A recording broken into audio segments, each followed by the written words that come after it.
Okay, we are live. Welcome to. Oh, wait, I gotta hit volume down. No, that's good. Welcome to episode 2 of Talking Socialism with Skeptical Normies. Today I have on my good friend, Omar. We're best buds from back in the day. Yeah, I met him like 8 years ago. We hung out, we partied. We're good friends. We've gone on adventures together. And he Yeah, is he's a big time capitalist. He loves the free market. And today we're going to talk about what we agree on and what we disagree on. And yeah, so I think with Omar and I, beer or yes, or White Claw. crack it. I've got vodka soda from Cottage Springs today. Little White Claw. Sponsor us, guys. Cheers. Yeah, almost similar stuff. But yeah, Omar and I mean, we were talking before, and we both, I think, want to get to the same place. Like, we want a world where people don't have to live in toil, and the world is raised to a better living standard than they are now, and get to a spot where we can solve, global warming and all the problems that we're dealing with. I happen to not think that we can get there with capitalism. So I guess maybe we'll start with that. Like, Omar, how do you see capitalism solving the big problems like global Right. warming, poverty? You can start on whatever you want. Right. So capitalism in its current incarnation, it can be seen as kind of a death cult. And you can look at it that way when you look at climate change and the way that we haven't really gotten to the heart of the issue. We haven't kind of taken it seriously as a species. That's why I think it can be, it needs changes. It needs to be kind of updated for the times. That being said, I do think that the cure to a lot of our world problems is more capitalism. More. I think that I think the cure to the problems that capitalism created is more capitalism. Okay, and And the in reason what I say way? this, Okay, go ahead. so the reason I say this is, let's take climate change as a simple example. Right now, the problem is we're putting too much carbon in the atmosphere. Well, if we could change our energy systems to a decarbonized energy system for, like, let's just say power and heat generation, well, that's 40% of our emissions. If we switch to tomorrow, if we just switch to all nuclear, we would have solved that problem. But what if we develop a more advanced type of nuclear energy, such as nuclear fusion, which a lot of companies are trying to do right now? That could solve 40% of the emissions. Transportation is another 15% of our emissions. And from what I understand, the numbers I've seen, roughly 55 to 60% of our emissions. If we reduce that, then we can contain the heating to 2 degrees. So I viewed capitalism as there is a way to solve global problems with more capitalism. And that's kind of the angle that I would put forth as how we would tackle at least that one problem. Okay, so we know from that report a couple years ago that we've got 10 years. It was 12 years when the report came out to basically to get our emissions low enough before we hit the point of no return, where that day won't be the apocalypse, but it'll just mean that we're past the threshold where things will it's going to be a rolling snowball and just get bigger and bigger, and we can't stop it. So 10 years is not a long time. Donald Trump is still in office. He could get reelected. Joe Biden has brainworms, and he probably doesn't remember where he is. So, I mean, let's say Trump, even if Trump loses, we got Biden. He's not big on the Green New Deal or anything, even like remotely close to it. And then you have China, they're speeding up things, but they're still heavily reliant on coal. 10-year and the amount of investment needed, I think, makes it tough to see a way that capitalism on its own, just through investment, can. I mean, capitalism. We've known about this for 50, 60 years. Why hasn't capitalism in the free market been able to solve it up to this point? And why do we think it'll change in the next 10 years? Right. Okay. So I'm going to take this point by point. The first point you made about that 12-year report, that 12 years it was to contain our the temperature increase to 2 degrees, which they say would stave off the worst effects of climate change. Well, in second semester of this past school year, we did a climate simulation where the groups in my class represented different major groups. People's Republic of China, that's the group I was part of, the US, Oceania, other developing nations, the Eurozone. Well, and we were using forecast climate models and taking into account, and every kind of region was stating how much they donate to the International Green Fund. Is like $100 billion per year annual fund. Commitments on deforestation and reforestation and emissions and all kinds of things, like how quickly are you going to cut, what's going to be your peak year, all that kind of good stuff. And the great conceptual insight I personally took away from that exercise was, well, the two insights were, one, we cannot do it without America, and the American group was instructed to be obstinate, in tandem, or like to reflect their president, and we couldn't do it, and we killed the world in every version of that game. then at the end, the professor's like, okay, let's take the best possible case scenario.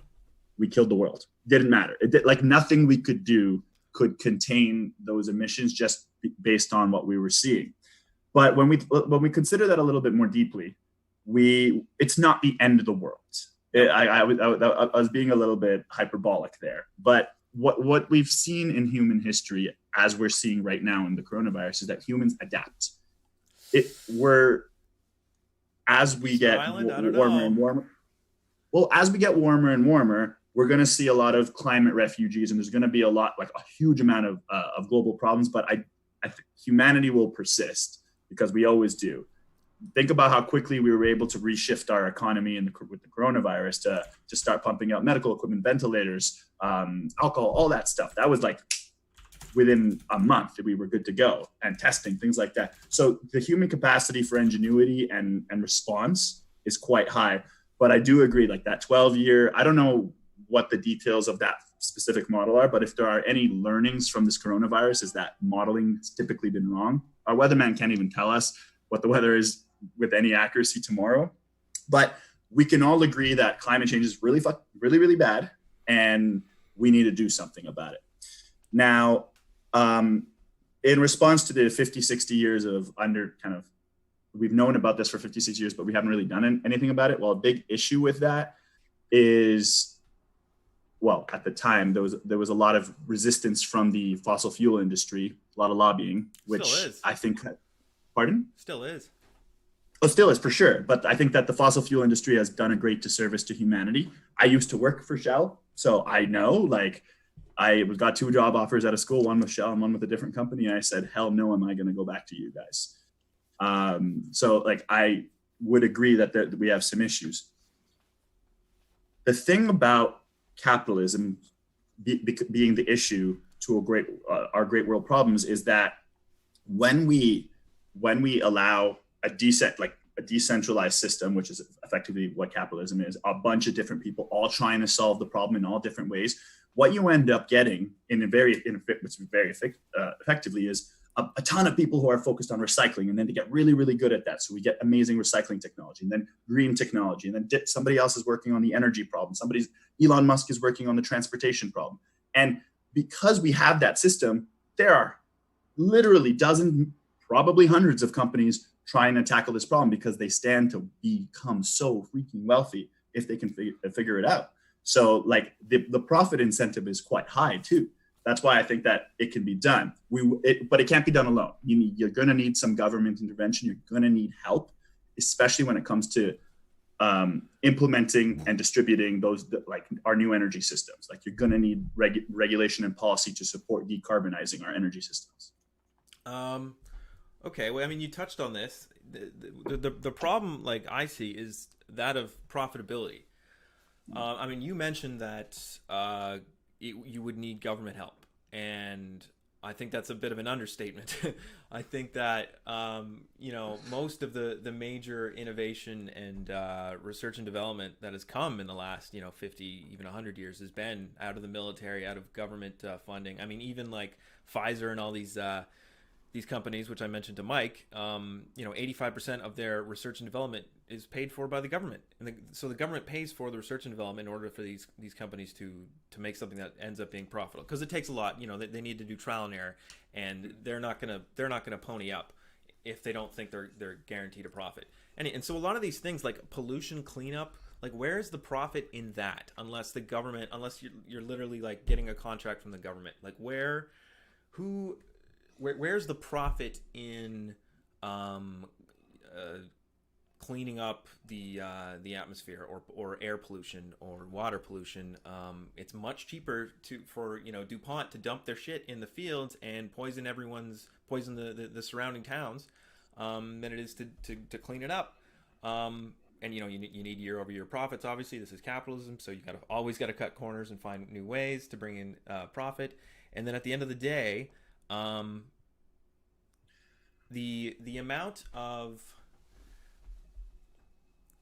government intervention I think needed to make these things profitable enough, and new energy systems is like almost like if the government's going to do most of the work, why do we have capitalism? Why don't we just do it? The government isn't, but in that model, the government isn't doing all the work. Is coming from the free market. All the innovation, all the investment, all the risk. So some of the investment may come from the government in larger projects. I mean, the government was a big sponsor of Boeing, and like now the U.S. is kind of not necessarily cornered the market. They got great airplanes. Like the private-public partnerships are a part of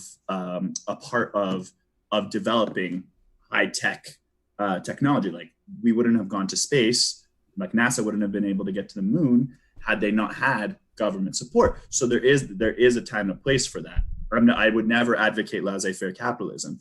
I don't think it is appropriate to solve our world's problems. However, partnerships a good friend of mine, Joe Foss, will really like to hear me say this because I was pretty pro markets until I met him, and he kind of brought me over to policy can make a big difference too, Omar. Yeah. But I do think that the vast majority of the hard work, the skills, all of that comes from the free market, and it comes from the incentives the free market free market capitalism provides. Okay, so nuclear, for example. We've been talking about fusion for a long time now. It's always 5 years away. It's been 5 years away for 30 years. That's right. That's one of those things where, that government would also really, I think, for it to get anywhere, and once they make the template for it, and they've got it, fusion and even nuclear fission, once you've made the thing, how are you profiting off it still? You're just creating energy, and you're not selling products, right? There's no return. So energy is the bedrock of our economy. Energy in its many forms. Yeah. Whether it's coal or uranium or oil, or even and another form of energy is our food. Our food is chemical energy. Energy is the bedrock of our system, and we build based on we are able to build far more complex things as a function of how well we can control energy. In this scenario, if we basically can steal fire from the gods and figure out how the sun generates energy and be able to do that economically on Earth, that'd be great. Now, I wanted to talk on the fusion point there. I have two examples for you, kind of a government sponsored example and then a private market sponsored example. So the International Fusion Reactor, that's what's happening, what they're building, I think, in France. That's a partnership with a lot of countries, France, Germany, a bunch of European countries. I think Canada's involved. They're trying. That's one lane. The government is effectively a player in the free market at that point. And let's take a different example. There's a Boston startup called Commonwealth Fusion Systems, where they have already developed and patented lots of new materials that are able to create the magnetic field required to, and I don't want to get into too technical, but they're developing good stuff, right? The point is the government can act as a support for the system, act as a player in the system, especially when it comes to the big societal problems. So we do have a bit of a socialized attempt to decarbonize our energy. and then we have like the pre-markets too, but both of them can exist at the same time. They definitely can. But I mean, with a problem so, existential as this and so urgent as this, and, there's the other kind of side effects of, growing disease. We're already in the middle of the sixth mass extinction on Earth because of, just from the last 200 years alone. Soil erosion from capitalist production. Yeah. And there's lots of things. Ocean acidification, that's a big one. Absolutely. So why, like, with the seriousness, you agree they're serious, why would it not make the most sense just to say we can't leave this up to chance? We have to just put all of our resources, not all of them, but like as much as possible, our free resources, our productive resources, into solving these problems, and just say fuck the market for now. So that whole argument was had a very, very important assumption implicit in it. And I think we need to talk about the assumption before we can talk about the argument. Sure. The assumption there was that our climate models are correct, that this is a pressing issue and that the world is ending in 12 years. Now, I'm not a climate denier, but I think any educated, sane adult who's paying attention, like to this coronavirus situation, knows our modeling isn't the best. Like, it's not. It's climate. It's so complex. And I know that I'm not trying to conflate public health numbers with climate, but the fact of the matter is models are only as good as our inputs, and we just don't have the precision of data. And so the level of urgency we have, that's debatable. But I agree with you that we need to put a lot more resources towards that. Now, the capitalist system, to your point, will not develop solutions unless there is a profit motive. Right. So where's the profit going to come from cleaning right. up the oceans and so I don't really have a great answer on cleanups. Presumably the profit motive would be in developing the technology that enables the cleanups, and then it would require some, I guess, again, a government partnership in order to clean things up. Like in Toronto, for example, we have multiple water filtration plants. That's publicly funded. But isn't that kind of an admission that the market itself isn't equipped?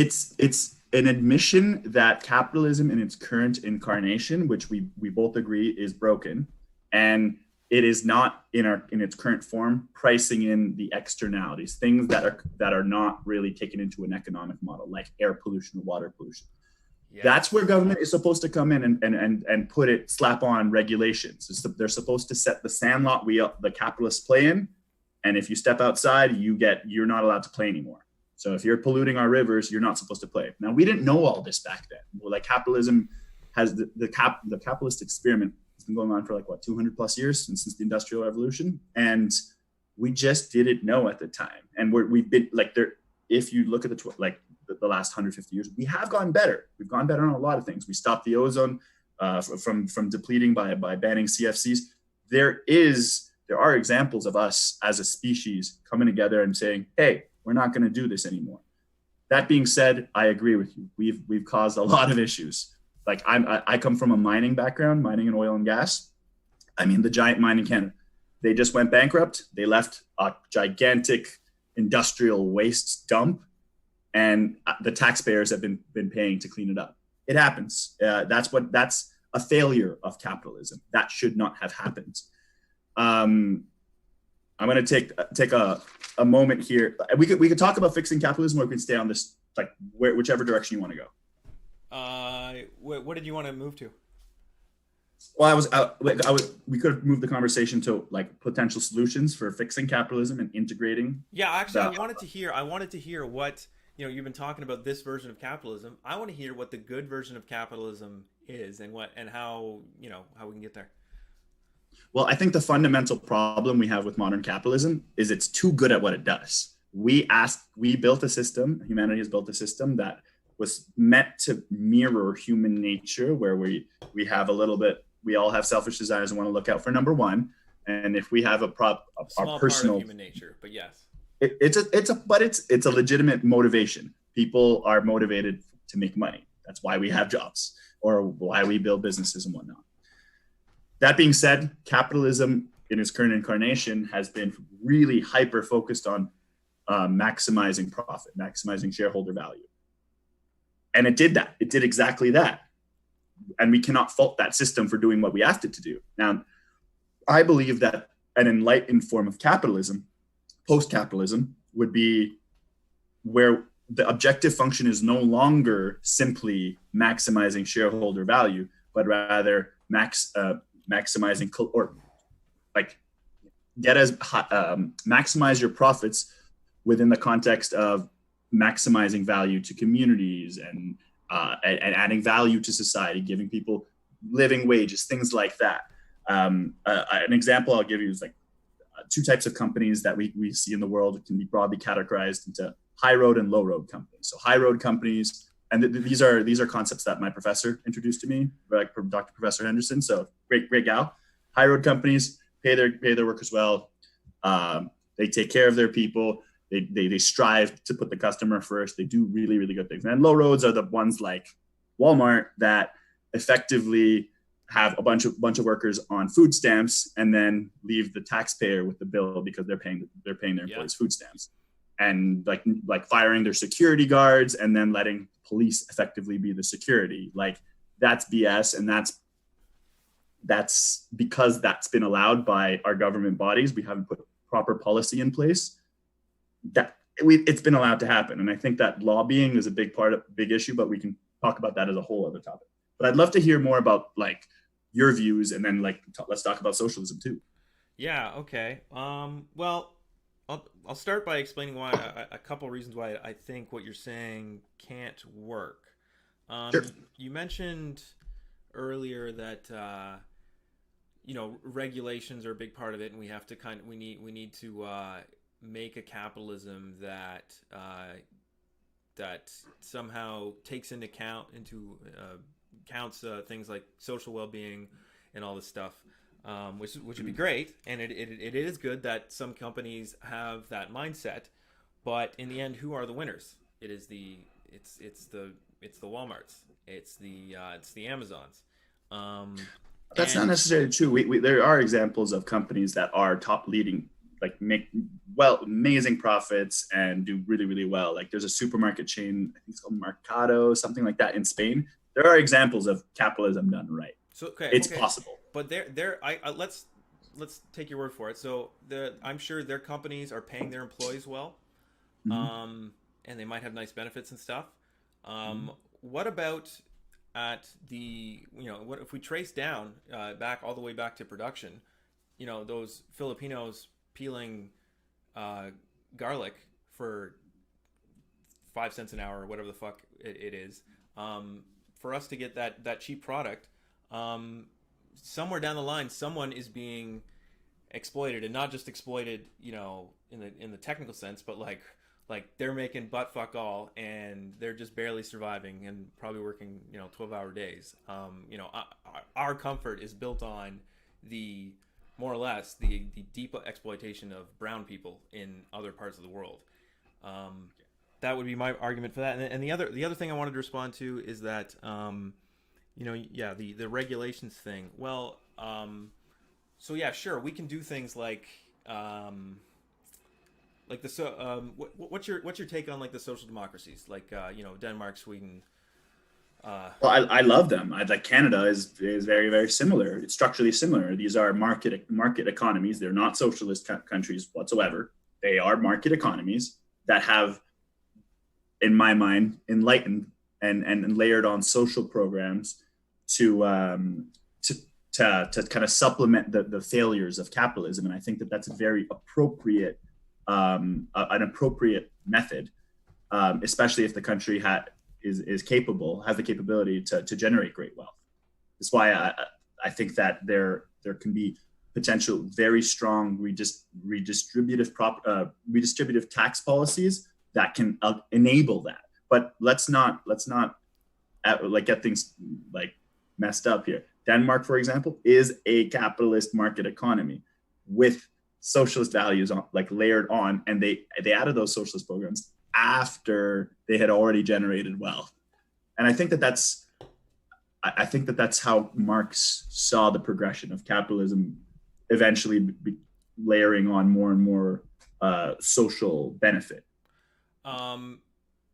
Okay, so I completely agree with you, first of all, that all the Scandinavian countries are not socialist. Absolutely not. They are very much market economies. They are social democracies. Yep. They just, yeah, you're right. They redistribute, they give people their quality of life.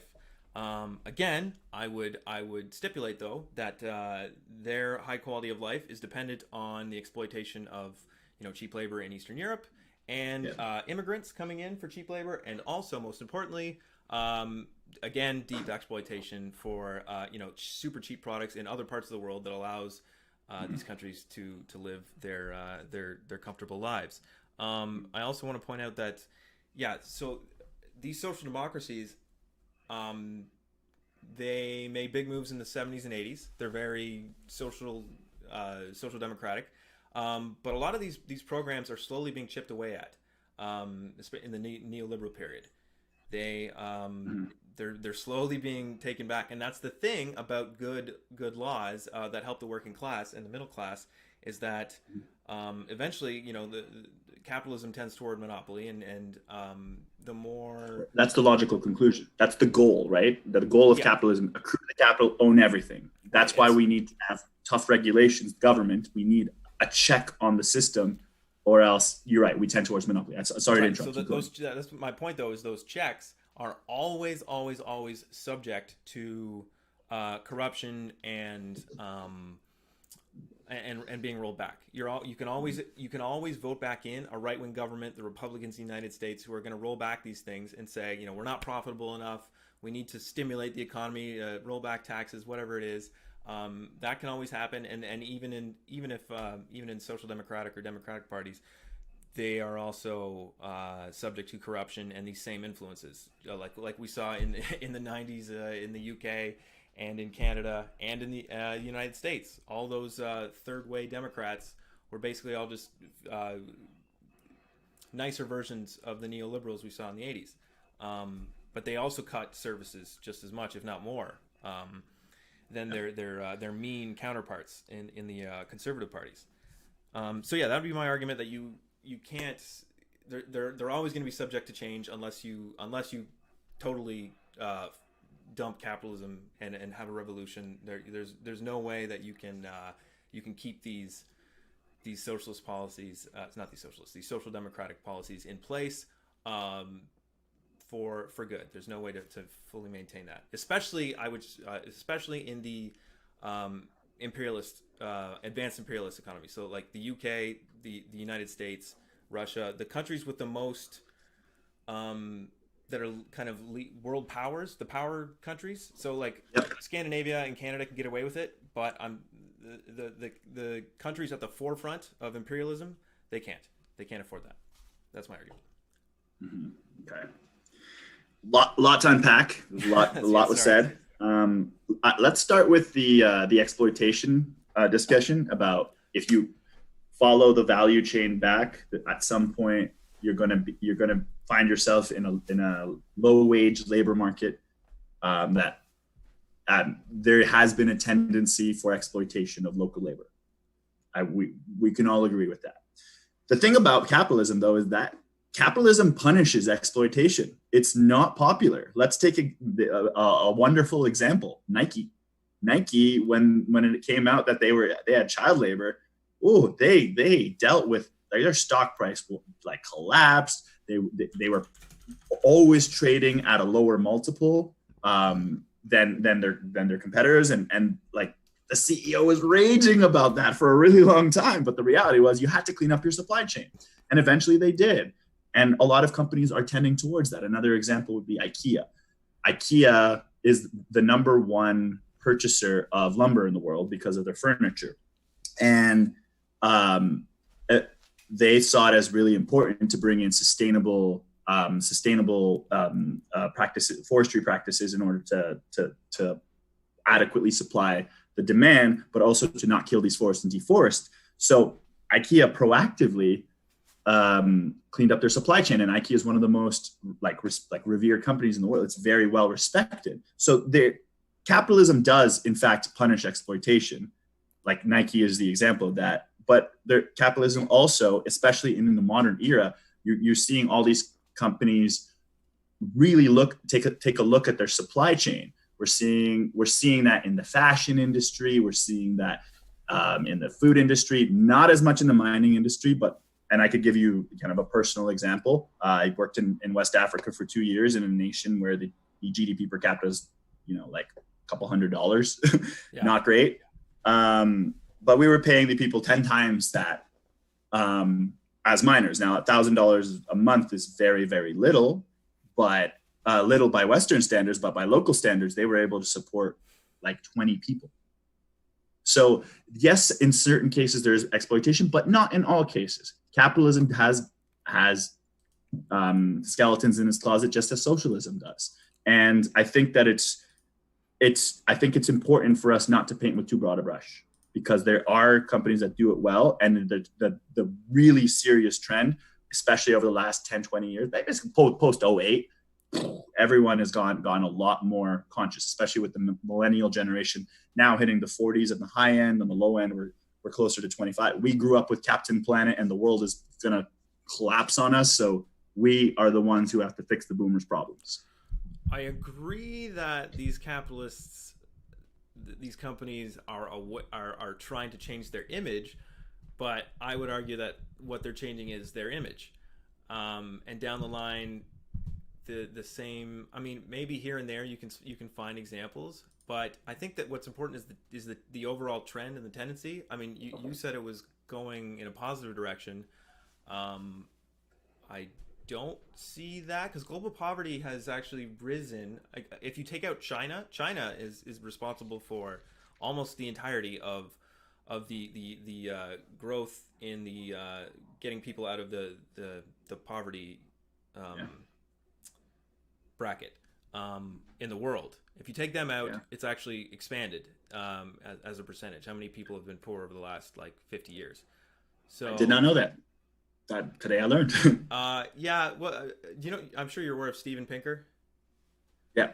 Yeah. I mean, he's all about capitalism has made the world a better place. And there's a lot of contradictory info on that. I made a whole 2-hour documentary or a video essay on it, but there's lots of evidence to kind of counter those claims. But I think I lost my train of thought. What were we talking about? The last thing you mentioned was that most of the people who are uplifted from poverty were located in China, and that if we exclude China, the rest of the world actually has an increase in poverty. Right, and China, I argue, is still capitalist, because I mean they're still based on wage labor. Not still, actually. I mean, it's much more so. They're mimicking a capitalist country than before. Like they're subject, and they're subject to the same pressures as a capitalist country is. The main difference is obviously it's state-led capitalism as opposed to market-led. So they're kind of telling the market where to go and what to do, and who gets to make what. But essentially, fundamentally, I'd still say it's a capitalist system, and that's their way of dealing with the rest of the world that is fully capitalist and dominated by the United States. So I'm not saying China's a good model. I'm just saying that what they've been able to do is, I would say, because they are so state-led and not in spite of it. Yeah, the Chinese miracle is a thing. I mean, and I completely agree. I would consider China to be a capitalist country. However, the question we want to ask ourselves, and this is a great question that another good friend, a friend named Jeff J. Shout out Jeff, and the whole Juicy J class, by the way, in case my friends see this. He said the question, he framed it this way: the question isn't whether capitalism or socialism is better. The experiments over the 20th century have shown that capitalism has always has always worked more effectively. The question is, for the future, which system do we want? A democratic system that we have in the West, or an authoritarian regime, or the authoritarian capitalist system that we have in the East. Now, the interesting thing the interesting insight to this that this question helps you drive to is that democracy isn't necessarily required for capitalism, but it appears to work very effectively. China's the counter case. Mm-hmm. With regards to China uplifting all those people out of poverty, it was 100% because of capitalism, because of the efficiency gains that came with a planned economy and with the knowledge that they got from other Western market economies. They could not do that out of nowhere. They wouldn't know what to do. One of the reasons that China has been effective in their development is they've been able to study other economies and then build appropriately. If they were starting from zero, it couldn't work. Because they didn't start from zero, they're able to work fast. Capitalist nations, UK, the imperial ones, had to start from zero.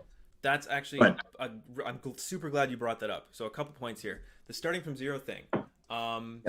So the fact that capitalism could take hold at all in China speaks to the power of socialism. Because China, before the 40s or 50s, was a completely backwards peasant society. Say whatever you want about Mao, and I'm not a Maoist. It's politically correct. I'm not a Maoist, but what they managed to do was take a backwards peasant society, same with the USSR, completely same, and bring them up to the point where they could actually, like, all the conditions for capitalist accumulation were in place now because of the socialism and the industrialization that they went through. This would not have worked otherwise. Russia in particular, because Russia beat America into space, like Sputnik. Russia, yeah, and Laika sending the fucking dog there. But had they, that was part of the problem. They put all their damn resources into military, into space, physics and stuff. So they didn't have enough for their population, which was stupid. And very authoritarian, but again, yeah. So that's my point about the starting from zero thing. And the other point was, so you said the question is capitalism or socialism, and and you kind of framed it in terms of democracy versus authoritarian government. Well, again, you can have authoritarian capitalist states, and you can have more democratic social states. So. Yeah, in all of the current states that call themselves socialist, to one degree or another, they are or they aren't. It's true. They all followed this authoritarian line, and we would say as Trotskyists that this is because the success of Stalinism. So once the October Revolution was successful, and Lenin died, and then Stalin ended up in power. Well, he was an authoritarian, and he brought back all the bourgeois elements from the Tsar, and they were very right-wing elements. So the state ended up becoming very authoritarian and kicked out basically all the workers' control, which there had been for a brief period of time, but they put a stop to that real quick. So you ended up with a situation where everybody looked at all the countries who wanted to become socialist, and there were a fucking lot for a while. Like socialism, people don't realize, was pretty damn close to taking over the world for a while there. It had about half the world's support in like the 20s and 30s. Yeah. But it didn't happen. And a lot of it was because the scoreboard will show you why. But a lot of it was because capitalism was actually hurting big time in during that period. And but a lot of it we blame on Stalin and Stalinism, because they were very authoritarian, and they had a weird version of socialism where they didn't think you had to be international. So they were going to socialism in one country was their thing. So Sorry, could you clear? Sorry, I don't know the difference between Stalinism and socialism. Is it that in socialism the people own the means of production, whereas in Stalinism it's the state? Is that the distinction? Yeah, there in any socialist, not any, but most any Marxist will tell you that you need to hold the state first. The workers have to take over the state, and that's what you call the dictatorship of the proletariat. That word dictatorship doesn't really mean dictatorship in the traditional sense. It's a soft dictatorship. It just means that control moves from a bourgeois state to a worker state. That's all it means. And Stalinism, That's what democracy does. Sorry? The power is in the people. Isn't that what democracy does? It's the power is in the people's hands. Well, the power to vote, maybe not the means of production, but the power to vote. Yeah, the means of production are not in the people's hands, and the power to vote is very limited, right? Like, for example, United States, like, Medicare for all these left and far left positions, if you poll people, are very popular. Like, of course. Taxes on the rich. Why do they not get done? Because of the way they structure their representative democracies, the Senate. All these things were designed basically to, from the beginning, to hold back the will of the masses, right? I mean, the United States is started as a state for property white men. Agreed. It did start that way. Sorry, I think I'm losing my thread here. We started way back at Stalinism. It's very authoritarian. It kicks. It says everything is going to be completely state run, and the farmers and the producers don't really get any say themselves, which is wrong. That's not what Marx had intended. But Stalin had his own justifications. We think they're bullshit. But anyway, that's what ended up happening there, and so everybody copied that model. Mao was very similar. But I was on that thread for a reason too. Oh, sorry. Yes, capitalism or socialism. So the question is not capitalism or socialism, but it is socialism or barbarism. So, which means socialism or fascism or some form of neo-feudalism. The reason we say that is because capitalism is heading towards a final crisis, and some people in the chat may realize may have heard me say that before. But so there's lots of indicators for this, and there's reasons for this. So Marx laid it out in Capital, why the tendency of the rate of profit to fall inevitably towards zero, which we've actually if you look at the data is actually happening. 2054. That's right. 2054 is the supposed date. It won't 24. That won't be the day that capitalism ends. We're saying it's going to end a lot quicker than that, because the crises will build up. Debt's at an all-time high. Interest rates are at zero. They can't go any lower. And traditionally, it's taken, at least 4.5 points of interest rate drops in order to get out of a recession. These countries can't go any lower. They're already at zero. The United States and Britain have both lost 96 and 99% of the value of their currency. They're also the world's oldest capitalist countries. And they've got nowhere to maneuver. The United States dollar power is starting to collapse, because and that's where all their power comes from, because China and Europe and all these other countries are diversifying. They're trying to get off the dollar slowly because they realize it's going to collapse. The main thing here is there's a crisis of over accumulation. Capitalists are not reinvesting. I would say that's the main problem, and that will happen, as Marx explained, because the rate of profit falls so much that there's nowhere to reinvest. So, and they're even finding now that Britain and the United States aren't able to invest in export their capital to the third world, because profitability rates even there are reaching a low point. There's this myth that there's the rest of the world, they're developing economies and they can all raise up to our levels, but they're already starting to slow down. So I guess I can stop there, and you can challenge me. You made a lot of points. Yeah. And for the viewers at home, this is going to be the most interesting part of the discussion, I think. Now we're really hitting our stride. Yeah. A couple of points I wanted to just respond to. When you said in the 20s and 30s capitalism wasn't doing well, that's when the Great Depression happened. There was a lot of issues. There was a lot of conflating factors at the time.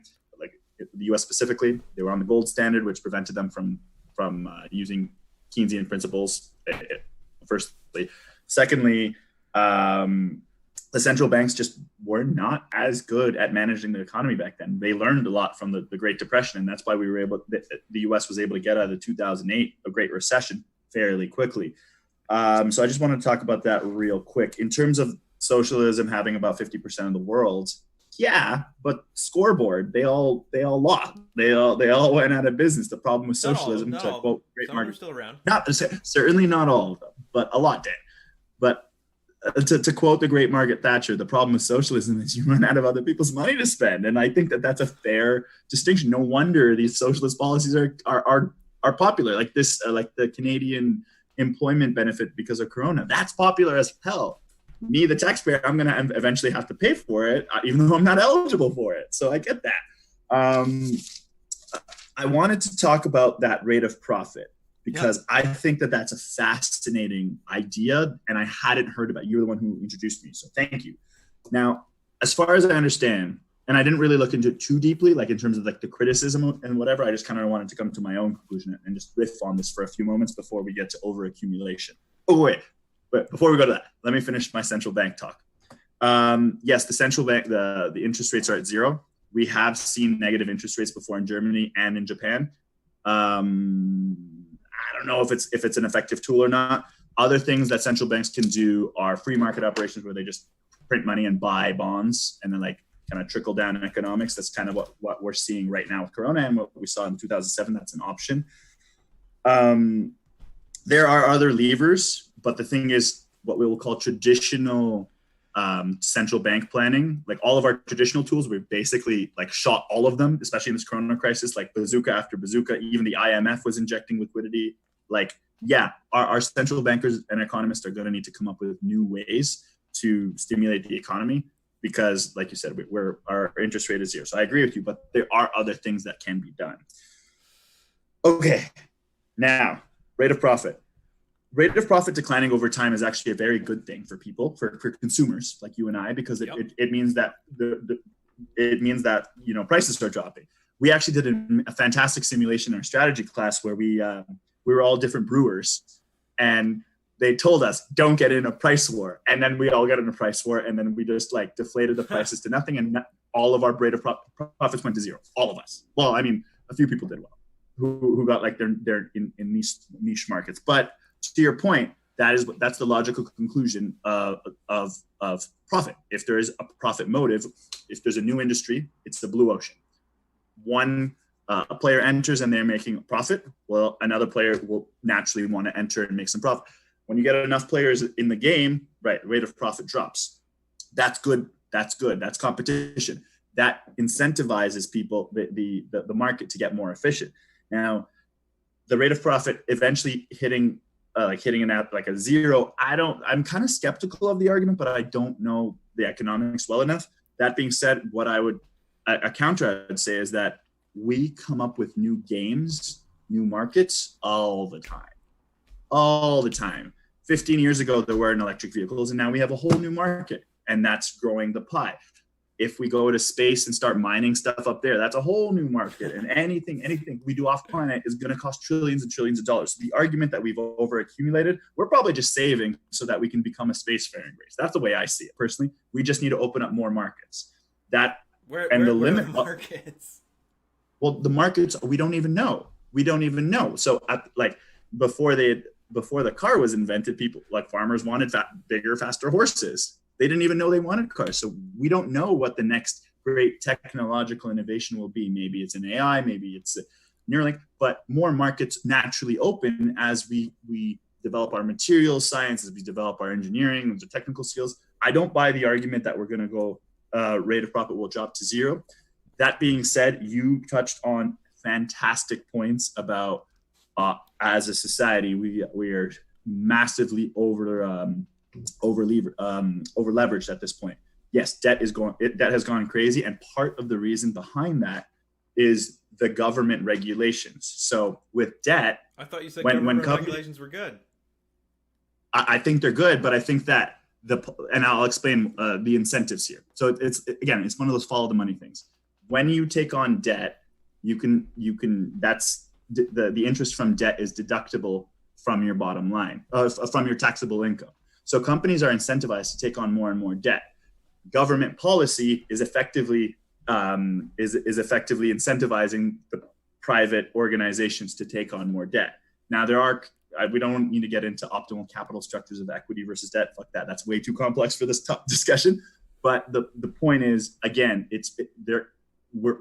capitalism is a game that's played in a sandlot that the government dictates. This is how you can play, and the incentives are set up the way they're set up. And if right now capitalism is doing what it was supposed to do, if there's an incentive to take on debt because it allows you, it reduces your tax burden, then companies will naturally do that. Finally, I wanted to come back to the over accumulation point, because I think that that's the most fascinating point, because I've read about that, how the great investors, like the big hedge funds, they just have trillions of dollars and they don't know what to do with it. I think that is a failure of the market, but not of capitalism, in that we have not innovated enough, and that we may need to change our incentives to create more games, more markets, more opportunities to invest. That's the way I would see it. It's a different angle. All right, that was a long monologue. Your turn. Okay. First, let's just start off real quick on the idea that socialism, Maggie's harebrained comment on is other people's money. Socialism doesn't really work on money at all. It works on labor. It even though initially in socialist economies there is money, because you're not out of you're not out of the capitalist world yet, but yeah, there's no other people's money. This is the idea that socialism is when government does stuff. That's not what socialism is. Socialism is just when the workers own the means of production. So, for example, in Canada, the Trotskyist party that I'm a part of is our part of our platform is nationalizing and putting under workers control the top 150 companies in Canada. So there would still be small business in the transitional stage. Go ahead. Sorry, wait, too quick. Is that an official political party? No, it's not. It's a workers' party. So it's not going for seats in an election. We're trying to influence. The idea is to build up over the next 10, 20 years enough influence to push actual political parties, or at least to build dual power structures such that the bourgeois state becomes irrelevant, and that workers have taken enough control over themselves. But one of the demands is to nationalize and put under workers' control the top 150 companies. In the States, would be the top 500 companies. And so again, during this transitional phase, you would still have small businesses. If you have a company with 5 employees, 10 employees, whatever, you could still run your little restaurant. But the commanding heights of the economy are under workers' control, so that the workers can learn how an economy works and organize it themselves for societal good instead of for profit. And then you would transition from money to a labor voucher system. So there would be no more accumulation. The main difference being that once you get your voucher for your how many hours worked, and you would trade it into the store, would get whatever the fuck you needed. But once is that still just currency? No, it's not, because once you pay for that thing, it disappears. Nobody can accumulate it. Nobody can get richer than somebody else. So how would that economy, where would the wealth come from to continue to innovate and invest? You would just decide democratically, like the Soviets did. They just said, okay, we're gonna invest a lot in getting to space, and you just democratically decide, okay, this is what we want to do. In a future socialist society in Canada, you would decide, okay, we're going to switch to light rail everywhere, and clean up air and water pollution. So you just put resources, or just incentivize people to work for that, and you would educate people thusly. And you wouldn't necessarily have any bosses, but if they're in the initial stage, you probably would need managers. So you might elect a manager who can be recalled at any time, But you wouldn't have a boss who owns things and who can just tell you what to do at all times, and you have no recourse. You can if you need an accountant, well, you get the Jerry over there is good with numbers, so you elect him the accountant for the week or whatever the fuck.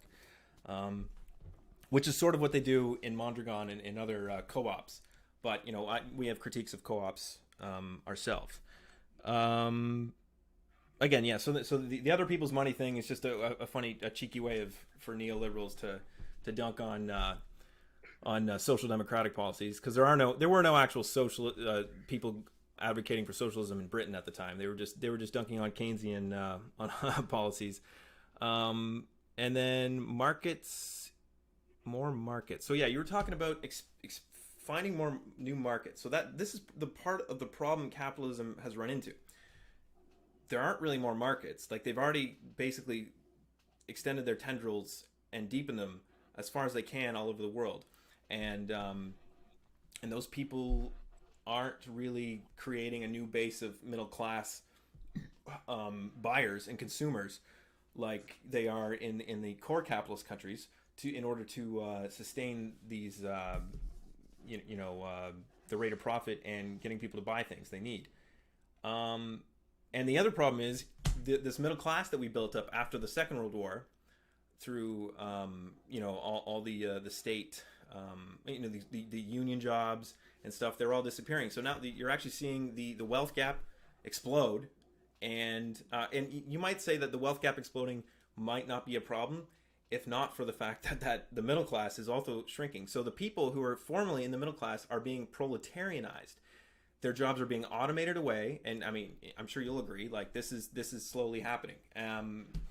So you're increasingly finding yourself in a situation where you can't really create new markets because people are they're losing these high skilled jobs and these high paying jobs that capitalism needs to sustain the healthy version of itself.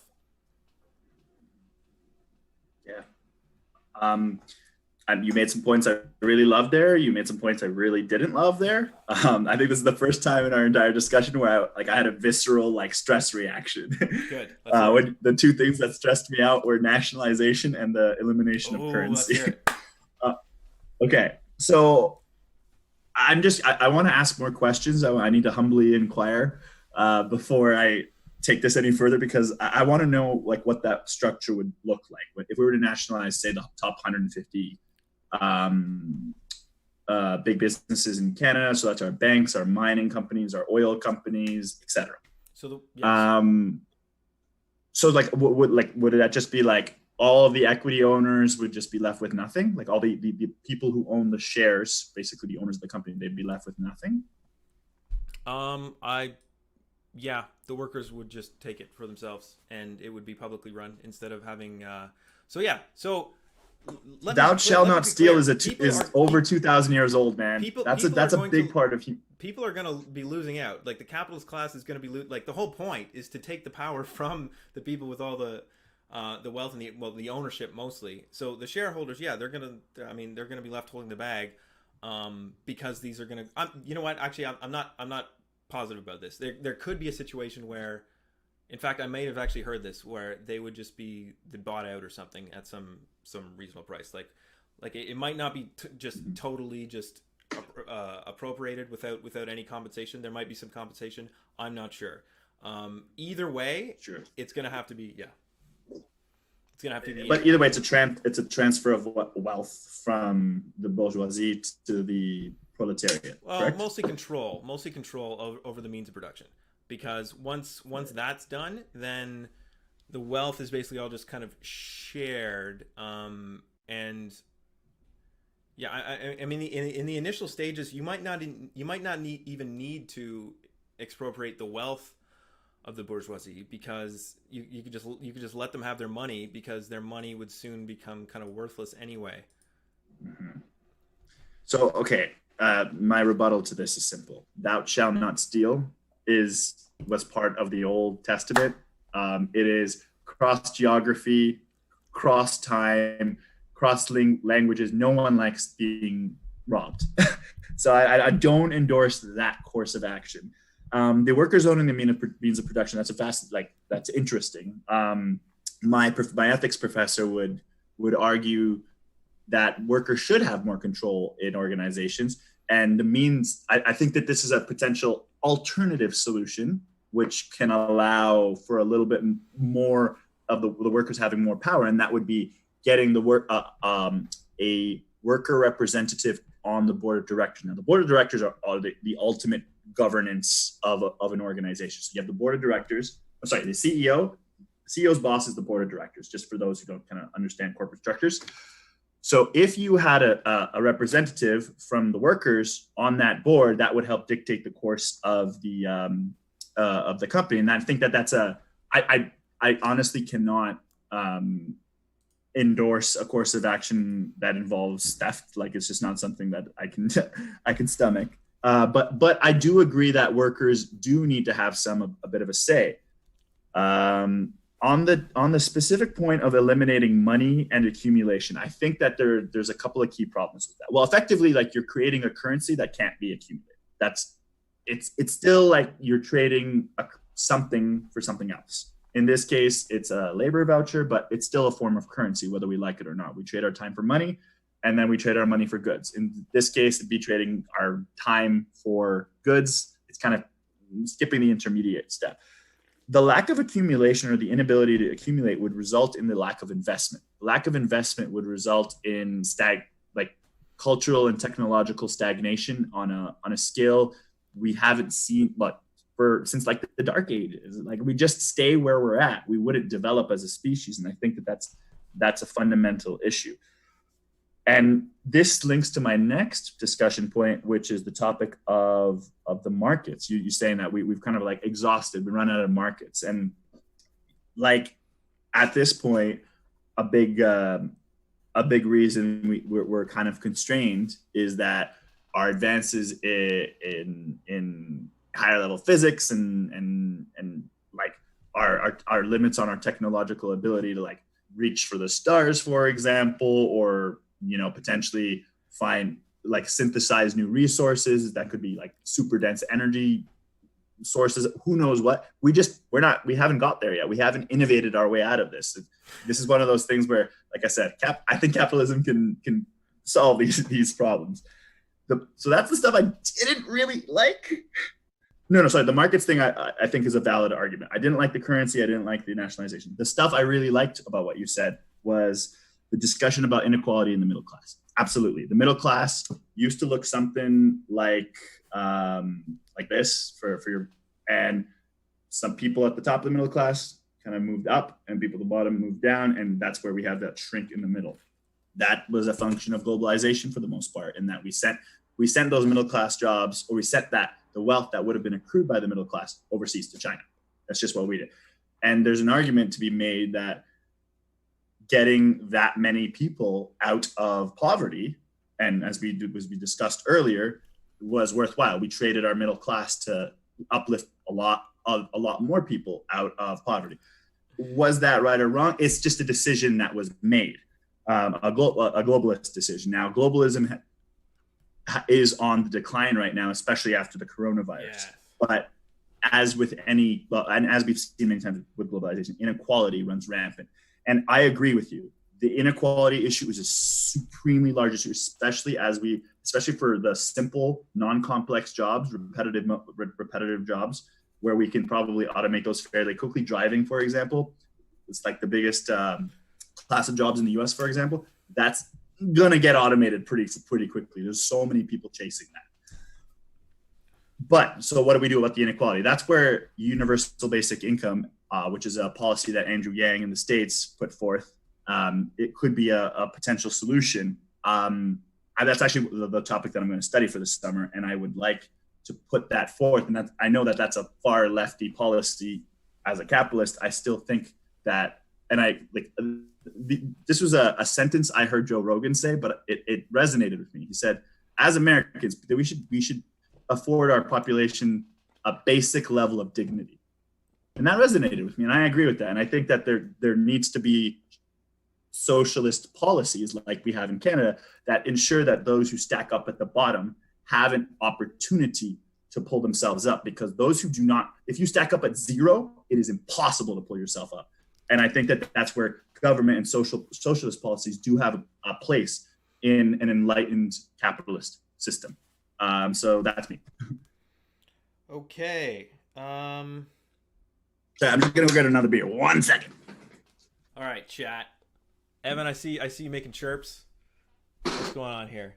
Where is the incentive for, say, one laborer? Okay, so Evan Leal asked the question: where is the incentive for one laborer to work as a health worker if their labor is worth the same as someone who works in a butcher shop?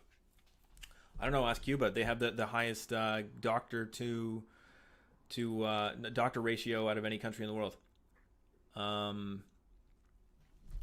And there's also, so you can also democratically decide that some labor gets more benefits than others. There's no reason you can't do that. So if you want to incentivize physicists for whatever reason, you can say the labor of a physicist, you can just decide that it gets you 1.5 labor vouchers or 2 labor vouchers or whatever the fuck, more than someone else. The other thing is, Evan, that in a socialist society, after a couple generations, you would have educated the entire population much better. Everybody could go to either trade school or likely university. It'd be much higher level higher level IQ and all this stuff, because you wouldn't have the poverty that we all know social determinants of health, and how poverty is a major factor for predicting your how you're going to do in the world and your education levels. So just making all schools equally good, and we could also just eliminate the dumb homework based test based education system that we have now in the West, and replace it with what they got in like Finland and Sweden, where the teachers are all have masters. You can't be a teacher unless you have a master. Teaching. I just want to like mention that like there are education systems in Boston where the minimum requirement is a master's. My ex-girlfriend was a teacher in Boston, and like everyone has a master's, bare minimum. So that just because we want that doesn't mean it'll change things. Right, but you end up with in Finland, for example, has the best performing students, like top 3, has been in the top 3 of best performing students in the past like 10-20 years. Because they make the best mining or some of the best underground mining equipment. So So my point was that you wouldn't necessarily have these gaps between garbage man and doctor like you do now. You're gonna end up, not right away, but you're gonna end up with a society where people in general are much more useful, and so that gap between what's useful to society and not, in terms of like paying people, would be a lot less. So yeah, again, the Cuba point kind of makes that point for me. Let's go to that point you made about automated driving. Maybe we'll start backwards. Automation, yeah. So this is a problem for capitalism, because they're going to want to cut costs by investing in self-driving cars, but in the end, your surplus value, your profit, comes from you can't exploit your machines that you buy. You can only exploit the people, because you pay them less than the total value of their work. So I mean, if they work an 8-hour day, you're paying them 4 hours worth, and you're taking you're cutting that cream off in the last 4 hours, which is why automation hurts, and which is why the rate of profit is trending towards inevitable zero. Let's move on to theft. You don't like the idea of theft. Okay, so this is a problem. I think this is a problem of education. Nobody fucking knows how capitalism started, like, or at least it wasn't taught in schools. Like, this was not an idea dreamed up by liberal philosophers and Adam Smith. This, emerged. Wealth of Nations. That was the seminal work. That was modern economics were based on the Wealth of Nations. Yes, yeah. But even Adam Smith. I mean, today, if you actually read Adam Smith, he's very much critical of the way capitalism has appeared, and how it tends towards greed and exploitation, and also how it started. And Marx was the one who really kind of spelled this out. Was that the conditions for capitalist accumulation? You can't have any capitalism without an alienated workforce. You can't have capitalism without people. You can't have those. You got to start with the factories in the cities, and that doesn't happen unless you kick people off the land, which is what they did in the enclosure movement and all over the world with colonialism. You kick people off the land, you force them into the mines and into the factories.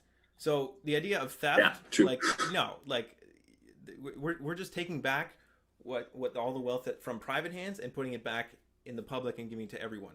They didn't generate that wealth, Eamon. Like that's the thing. Well, actually, the workers actually generated all the wealth. The owner didn't do diddly squat. He wrote some stuff on paper and maybe did some. But all the actual profit came from the laborer himself. Even if like the capitalist invested and bought the things and made the plans, doesn't matter. He would be useless. He'd be nothing if it weren't for the workers that were forced into the position of being in his factories in the first place. And he can't get them into the factories unless you kick them off the land and make that so they can't be subsistence farmers, which is what capitalism does. So I mean, this is just a history little lesson for you there. Okay. You may disagree, and I'm sure you're going to give me some thoughts on that. But a cornerstone of capitalism is the will. Yeah, go ahead. One more point. Globalization you talked about, and uplifting the third world. I wanted to say something. So you mentioned that globalization was part of the reason that the middle class in the Western states started to shrink, which is true. Yeah. My argument is that this was necessary. They had no other option. The capitalists, the rate of profit was starting to stagnate, and unions were too strong, and the middle class was actually, frankly, too wealthy, and so were the poor. And the demands they were making of capitalists were such that they weren't able to make the profits they needed in order to keep those growth rates up, which they you have to as a capitalist. Which is the same reason you can't do nice capitalism, because your incentive is always going to be to make more profit than the next guy and crowd out your competition, like you admitted earlier. I mean, it trends towards monopoly. So the capitalism has no choice. They can pretend to be a nice guy and do these nice things, but they have to survive. They have to be ruthless. A capitalist is miserable. I mean, especially if they're a nice person. I'll let you take it. All right, I'm going to go in reverse order because the last point you made, I think, is the most important to talk about, the one about globalization, and the incentive to globalize was due to a decline in the rate of profit. That's not true. The reason we globalized was because in economic theory, there's a concept called comparative advantage. And in comparative advantage, the idea is what if you specialize in what you're best at and trade for everything else, more value is created in society and we're all better off. So because of that understanding of economic theory, that's why markets began, like free market, that's why they began to have free trade agreements, because it made more sense.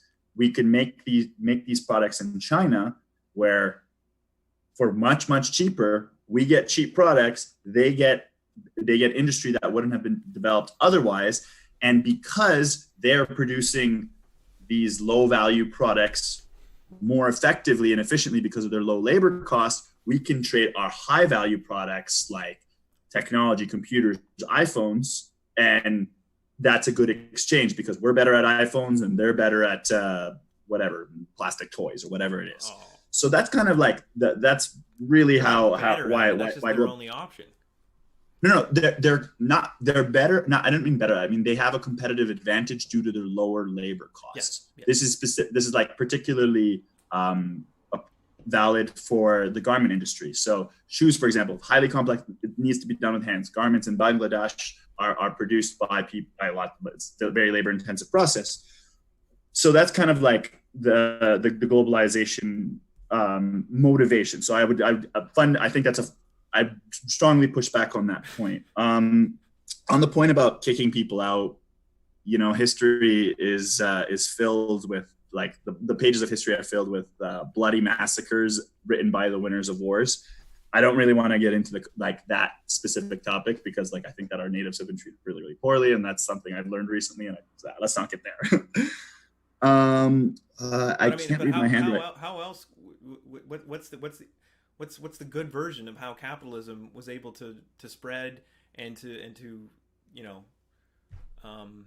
create markets for itself? What's the good version of how capitalism was able to spread and create markets for itself? Okay. And labor. It needed to create labor for itself too. Yeah.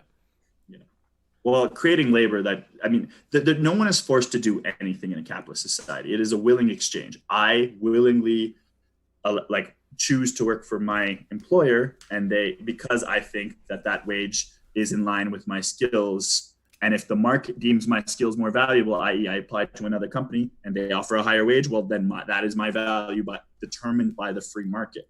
There's no coercion. Or I don't want to say there's no coercion. I don't want to pay. I'm glad you said that, but go on.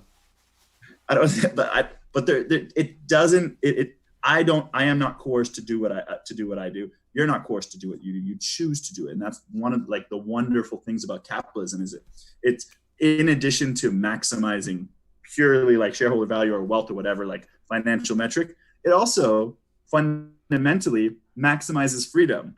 And I don't want to be all American, but who doesn't love their freedom? Who doesn't love the economic freedom to choose their destiny, to choose their job and not be told by a government force that we're going to develop this factory or whatever? Who doesn't like the economic freedom to choose from a beautiful, amazing variety of products and services? And hopefully they're not all designed to make you fat like in America, but that's another thing. But yeah, go ahead. I'm sorry. That was it? Okay, I'll start there then. I was just responding to the points. I'm not adding anything yet. Yeah, so the free exchange thing. This is a good one. Yeah. This is a good one. Okay, so you are not actually free to not work for a capitalist under capitalism. Your only choice, if you're in the proletariat, is to actually sell your labor time to a capitalist for profit. You, if you're lucky or extremely connected, you can start a business, but not everyone can start a business because businesses need employees, and that's just a contradiction in logic. Right. So there is only so much room at the top or even the middle there. So no matter what, you need a proletariat, you need a working class, and actually you need a class of people who aren't in work too in order to keep the wages down. So the choice you get in capitalism, I agree. That is much better. You are much more free under capitalism than you were under feudalism or slavery. However, you did not 100%. You did not get your housing and your food are not taken care of like they were under slavery and feudalism. So there's a bit of an exchange there, but you're and if you go back to, let's say, 200 years ago, in the early days of capitalism, when peasants were thrown off the land from their communities, from their families, well, not necessarily from their families, but from their communities, they're forced into the cities and into the factories. They were working 12, 14, 16-hour days. This is before the unions had and working class movements had started yet. So in those days, you'd be hard pressed to argue that capitalism was actually better off for the working class than feudalism was. But I mean, now you could definitely make that argument now that they've organized themselves such that they've been able to push back, and now we have the 8-hour workday, which has actually been reversing. If you look at the numbers since the 70s, our 40-hour work week has actually crept up to about 44, 46 hours, which, funny enough, that's the way. I certainly know. I used to work 86 hours a week. Yeah, well, yeah, and as a young guy, you can definitely do that, and if you're making good money, that's all good. But if you're in a factory where people are dying every day, then maybe not so hot. So yeah, the choice there is kind of a bit of an illusion, I would argue. And then what's the other argument I was going to make? The choice is an illusion because you can't choose to not participate in capitalism. You will die. Yes. I mean, you can get you can collect welfare, but not every country has welfare. Yes. And again, not like lots of capitalist countries are shit to live in. I mean, people talk about capitalism and how great it is, and they point to the United States, they point to the Scandinavian countries in Western Europe, but like every other country in the world that isn't Cuba, Venezuela, or not Venezuela is actually capitalist. Cuba, Vietnam, China. I mean, China's technically capitalist too, but all these poor countries are technically capitalist. Burundi and shit, but the problem is they are under the thumb of the imperialist countries, and they're being given loans, and they're being given structural adjustment programs, and saying, okay, you're gonna export this commodity to us in exchange for this loan, so you don't like default on your debt, and you know your the people at the top of your economy, your administrators will give them some kickback as long as you keep the economy working in our interests. And then you have the CIA. Anytime you get a social democratic or socialist government putting in rules that the U.S. doesn't like, they go and overthrow the country. So I mean, it's not to pretend this is a non-coerced system is a complete fantasy in my estimation. Yeah, U.S. hegemony is its own topic. But I mean, even if it wasn't the U.S., it would have to be someone else. It was Britain before. Right. Well, I mean, and we're getting to the theory of what kind of world do we live in? Do we want a unipolar world where we have one super hegemon like the U.S., or do we want a bipolar world? Or I don't know what the right answer is, to be honest. I don't know if anyone knows. The U.S.'s military intervention and overthrowing democratically elected governments is not something I'm quite fond of. I was in Kuwait in the Desert Storm 2.0, and I had to be evacuated. So I've been on the receiving end of U.S. militaristic imperialism. I get it. Not great. I have no rebuttal to that. I don't. Okay, well, I think so my argument is that is a necessary component. The capitalism could not have existed. It couldn't have kept evolving and growing without those things. That's my argument. So, I mean, you can rebut that if you want. So the U.S. was certainly promoting its ideological standpoint for sure, and I mean, wars were fought over economic ideology and like freedom and capitalism versus like communism and socialism. Like, I get it. That being said,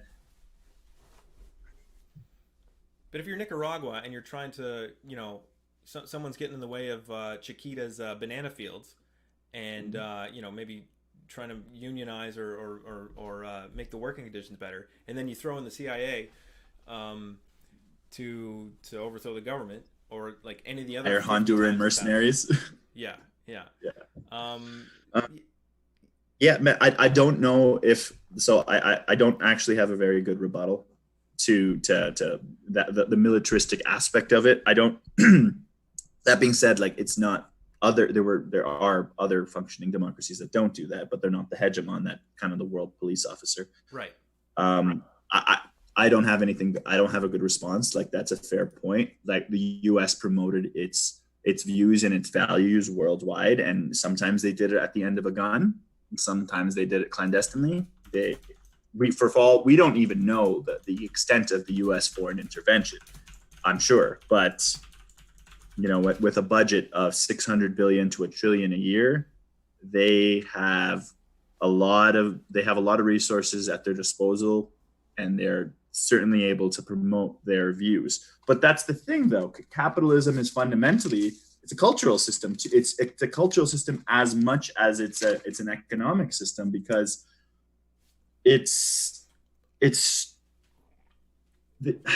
how do I best explain this? It is a cultural system that promotes the concept of economic freedom and personal sovereignty.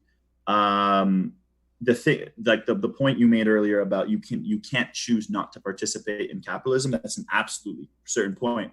But if I was in a socialist economy, I can't choose not to pay for your shit. You know, it's the same. Like we it's on both sides of the argument. We have that. That being said, human nature, I think fundamentally, we are we are a species that does look after each other. Reciprocity is so built into our society that like no one likes their cheap friend. No one. I've cut out all my cheap friends before. I think that capitalism is a like I said this earlier in the first hour, that capitalism kind of mirrors human nature, the selfish part of human nature, but in doing so, in being selfish, you end up providing products and services to other people that enrich their lives. My life is fundamentally better as a bald man because Gillette, oh, by the way, look at those dirty tan lines, because Gillette came up with a razor that enabled me to shave my head every day without hurting myself. And I didn't have that until they developed that razor. My life is fundamentally better because that product exists. I was very self-conscious of my thinning hair. So that's a very specific and personal example, but that's the fundamental, that's the thing. Capitalism is only I guess, request of people is that you pick up your own load and you do something with it. Do something with your life. You can't be a lazy shit. No one likes lazy shits. And that, like, we still need to do stuff about lazy shits, because I believe we are now wealthy enough to provide people a minimum level of dignity. Now, I want to go back to what you said about most capitalist countries, like the poorer ones. It kind of sucks to live there. Yeah, that's a fair point. Capitalism has certain structural problems in that it is a race, like the first one win, like first past the line wins. The only exception is the U.S. because Britain started, so the UK should be the hegemon, but they're not. The US had a lot more geographical advantages, size advantages, rivers, like not having foreign powers invading. They had a lot going on, but they also structured their whole country around the principles put forth by Adam Smith in The Wealth of Nations. Like the country could not have been better designed to make money. Like that was the grand unifying narrative that every American had. The American dream was the pursuit of life, liberty, and happiness, and we make money. I think a big problem we're seeing in America now is they've lost that grand unifying narrative, and the riot, because capitalism has been failing. And I think that's a valid fucking argument. We need to reimagine capitalism. Okay, that last point you made there, I would argue that's kind of idealism, and that you're putting the cart before the horse. You're saying that the idea, like, they had this idea of capitalism that they wanted to implement, and that's so it became that, rather than the other way around. Now, ideas definitely play off the material conditions, but they don't create them. And I mean, you're saying that the U.S. was created with in the best possible form to make make a prosperous capitalism. Well, the most prosperous form of capitalism would have not included slaves, and it would have it would have given women both the vote and the ability to work from the get-go, in order to have the biggest base for work and for profitability. It did not have those things. I want to get to your point. Excellent rebuttal, by the way. That's a very fair point on the women argument. I guess the idea of women working was something I think that World War II really, really got going. And I don't want to be offend any of the feminists out there or anything like that, but at the time, that was not the norm. The cultural norms were not there. We have evolved as a species. Like it wasn't not a consideration by the old white men. Like, why would we send our women to work? Whoa. Why would we send our women to war? Whoa, they're too valuable. When our population is under 1 billion, it's a very different story than when our population is 7 billion and we have a population crisis rate close to 8 billion today. But yes, that's a fantastic rebuttal on the labor participation point. And actually, the women thing brings me back to the argument we were having about globalization and its necessity. So I'm arguing that actually globalization had to happen for capital to valorize itself, as well as we're talking about the 70s when after GDP and rate of profits were starting to slump. That's when women started entering the workforce, and they were encouraged to. I mean, it did. It also helped that I'm sure feminism gave women Well, a lot more confidence. the pill was the innovation that was necessary, or one of the innovations that was necessary. Another one, I think, with just female hygiene technology, Right, like but tampons, pads, things like saved this gave capitalism the boost it needed, and allowed for the transition to neoliberalism after part of this, and Sure. also the invention of credit. Our girls matter. Yeah, well, I mean, exactly, they helped big time. Yeah. But in a way that's not so hot, because once you have women competing for jobs with men, all of a sudden you see the Wages go job. yeah, rates of wages, you stop seeing them go up after the 70s. Well, that's just supply and demand. Yeah, I mean, Well, Warren.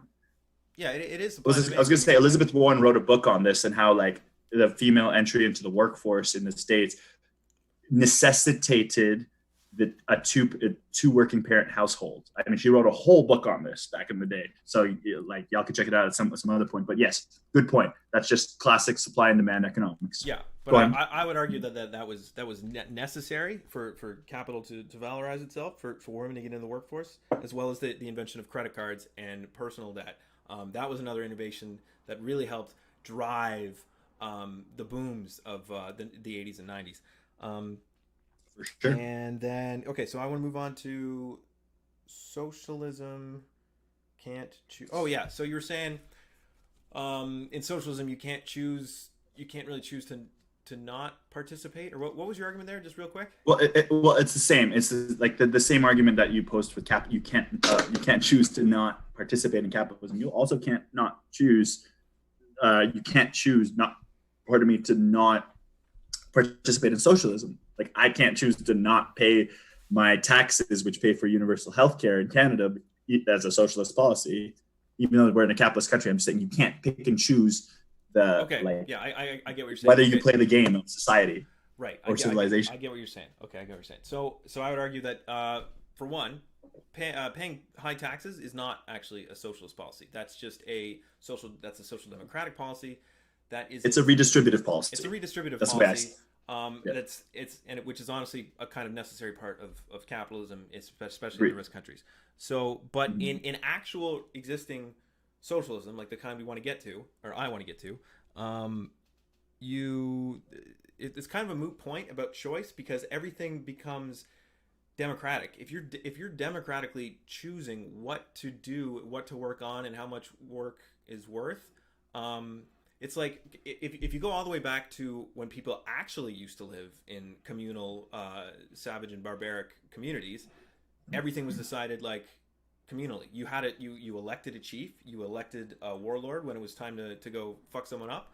But other than that, everything was decided communally.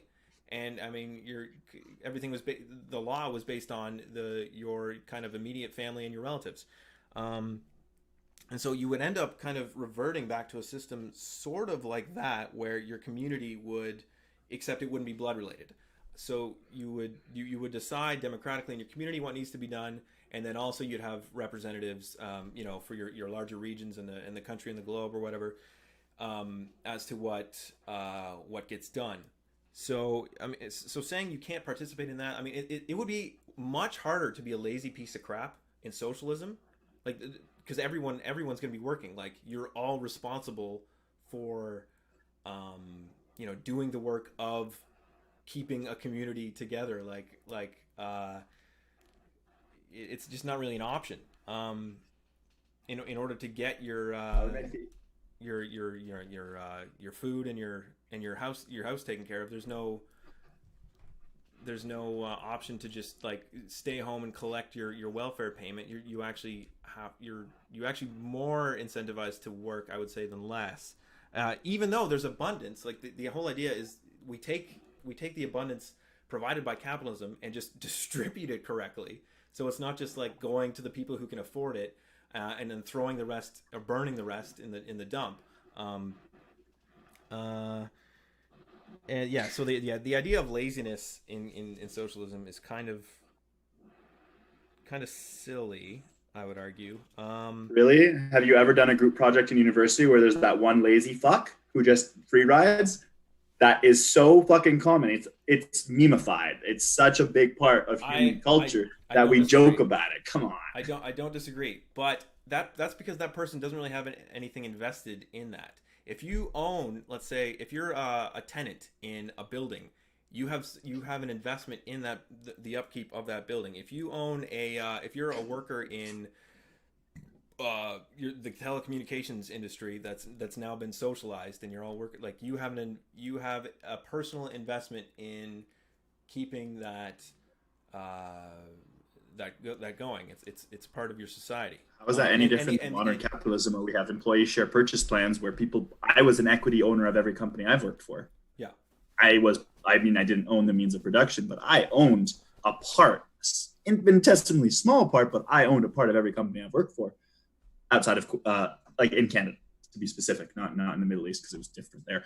But I don't know. I don't know what you're saying about having co-op is good, and owning parts of your company is good. I'll grant Absolutely. you that. It's for sure. It's definitely aligned better incentives. because then if you own a share of the company, you are less likely to agree to, let's say, dump a bunch of pollution into your community, right? Because you own part of it, which is good. But under capitalism, you're still at the mercy of the market, and you're still competing with other businesses. So you competition is good. Yeah, but that competition is going to drive you to the same incentives that happen now, and that drive wages down, that drive benefits down, that drive you to do things that might not be the most ethical in order to get an advantage. But I mean, that's free market economics. Even that's like the market. We can't control, nor can we democratically vote on everything. That's just too cumbersome of a process. The reality is, I think one of the term is like the invisible hand or whatever. We are 7.8 billion people with all different interests and desires, and maybe I want to use Axe and you want to use Old Spice. The fact that we have different preferences is a good thing, and the fact that we have competition is a good thing. So we have those options. In a society where the workers own the means of production and everything's voted on, how would that work? The efficiency, the great innovation, or the great reason that capitalism was so good at growing wealth and elevating people from poverty and eliminating starvation and like preventing famines. Like China was dealing with a lot of famines for a long time until they went capitalist. The reason is because we had a free market which dictated supply and demand, and we do not know what the market wants. The market knows what it wants, and it is a decentralized, like just gigantic web of people. And like the system I think you put forth with voting on what you produce, it literally eliminates the great like what makes capitalism great is that capitalism tends towards efficiency, and your model tends towards inefficiency and lower production and not knowing what people want. I mean, at least that's the way I see it, but I'd love to hear your point of view. Okay, so I mean, capitalism, I would argue, is extremely inefficient. Like the in terms of getting stuff to where people meeting needs, it's not happening at all. I mean, in terms of what gets made and where it goes, like food is the obvious example. Like we have enough food to feed 1.5 billion, 1.5 times the amount of people on this earth, and shitloads of people are still going hungry. Things because the incentive is only for profit. It's not for need. If you change that from forgetting profit to, okay, where do we need things, then that makes things the efficiency actually goes way up in terms of actual meeting people's needs. Now you might argue that like the way capitalists measure efficiency wouldn't be as good, but you have a better society for it. So what does that matter? Let me give you a contemporary example. Coronavirus, when there was these early on in the coronavirus, there was shortages of a lot of things, but specifically I'm going to focus in on hand sanitizer because I read this story and was so fascinated by it. So this gentleman who lived in buttfuck nowhere, let's just call it rural buttfuckistan, and this person bought out all the hand sanitizer you get from his local small town Walmart, and then like sold it in at a huge markup to other cities. He was like gouging people, but that is a reflection of capitalism's efficiency. There was a profit opportunity, and somebody took it. That's literally what happens. Now, mind you, but who's that good for? That's good for one guy. It's well, and then the government stepped in and was like, we don't, and that's why you need government, and that's why you need tight regulation. The government said that is illegal, and then he ended up donating all that. So he ended up getting taking a massive loss on that. Whether that's right or wrong is a whole different story. But the point is, capitalism is all about efficiency. If there is a profit motive, people will fucking chase it. And that's the thing about capitalism. Greed is good. It is one of the things that like the cornerstones of capitalism, in the sense that humans will chase greed, and in chasing greed, they will end up satisfying the needs of others. Because if I were to satisfy your need, I would want to profit from that. Like, not sexually, obviously. So, I mean, then how do you explain how the fuck did Russia get to space before the United States? I mean, how did Russia come up with its own washers, dishwashers, microwaves, basically all at the same time, independent of capitalism? Right. Well, so Russia mobilized like an army, like a ton of resources and an army of people. And mind you, when I worked in Russia, like I will say, I've said this for years, the Russians are among the most competent workforces I've ever seen. The most competent on average workforce I have ever seen. They kill it at like complex things. So like I have firsthand experience on why like Russians are super, super good at like the sciences. That being said, in any system, if you mobilize, to your point, the labor, the resources necessary, whether they're financial or physical or physical equipment, you can drive towards an outcome. Just because the Russians did that doesn't mean they survived. They collapsed in 1990 because they marketized. Pardon? Because they liberalized their economy under that dipshit Gorbachev.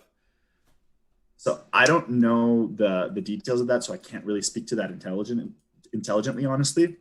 But let's take a different example. Let's look at no. Let's stick with that, because that was a good point. The Russians did get to space first. Well, they didn't hold their lead for very long.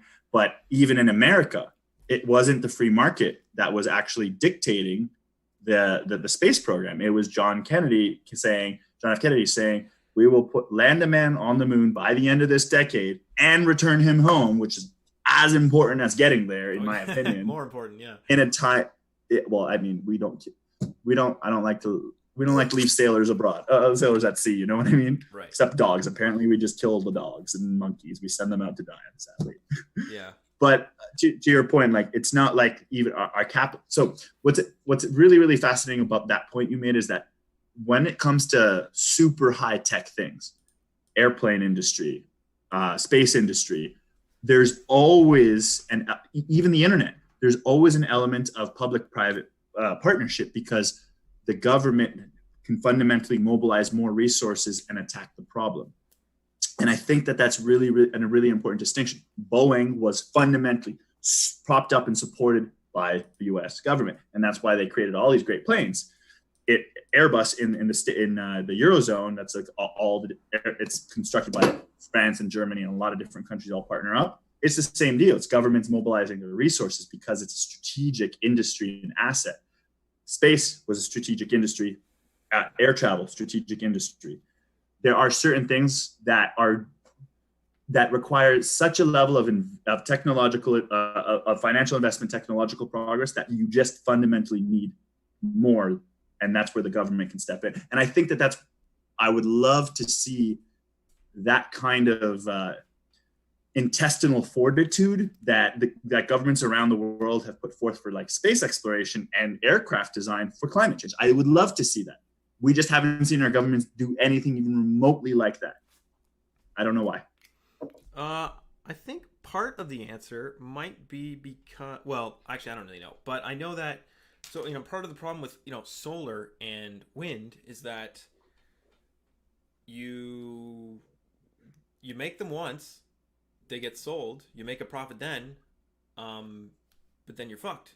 I mean, unless you get another contract with another province or state or area or whatever.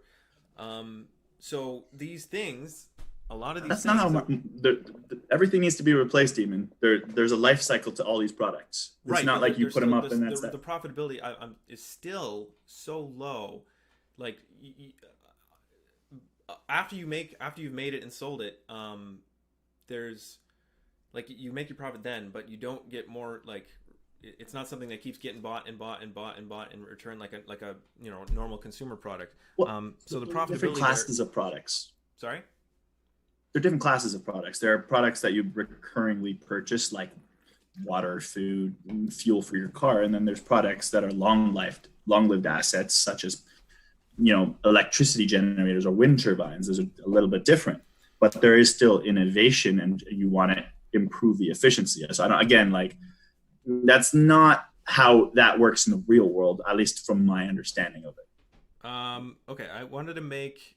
I think I disagree still, but I wanted to make a point about planning, and how you were saying the free market does a much better job, I think, of getting people what they need. Well, I think Amazon and Walmart shoot this point down pretty well, because they are entire ecosystems from like what do they call it?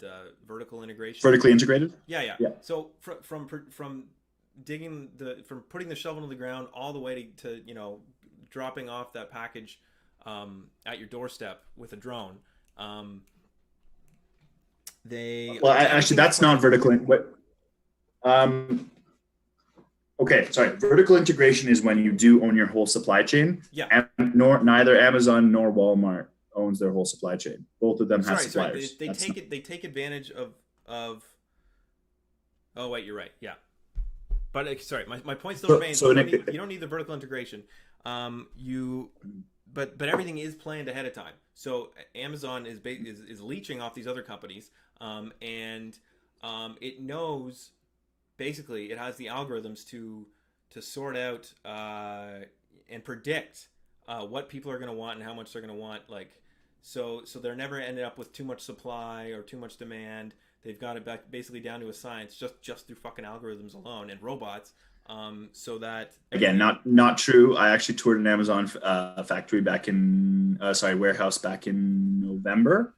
That's not true. They're constantly trying to improve their processes, but yes, they are taking a lot of the data. All Amazon is they're a marketplace. They set themselves up as a marketplace where they take the data and then do something with it, which helps them accrue their sales. And then they're a distribution channel for most suppliers. Like I don't know. Like there's an entire book on it. It's still decentralized. That's not really planning. That's just like saying people want shit. We're gonna set up distribution centers for shit. And then the shit we put up is what people want, whether it's paintball guns or glasses of water or notebooks or laptops. Amazon just has all the shit. Right. So I'm saying you could plan an economy almost exactly how Amazon and Walmart. The book is called People's Republic of Walmart, and basically how internally it is virtually an updated, not an updated, but like a new version of what the Soviets tried to do and failed, which is totally plan a commodity economy. But the technology wasn't there, the computing power wasn't there, and now it is. But see, the thing is, anytime you take a small group of people dictating what can be produced, how are they going to know? One person or a group of people, or even a large group of representatives, will not know what the market wants. Like people voting with their dollar is the mechanism by which the market tells private industry what they want. If no one bought GM's, well, it's a perfect example. General Motors and then Toyota.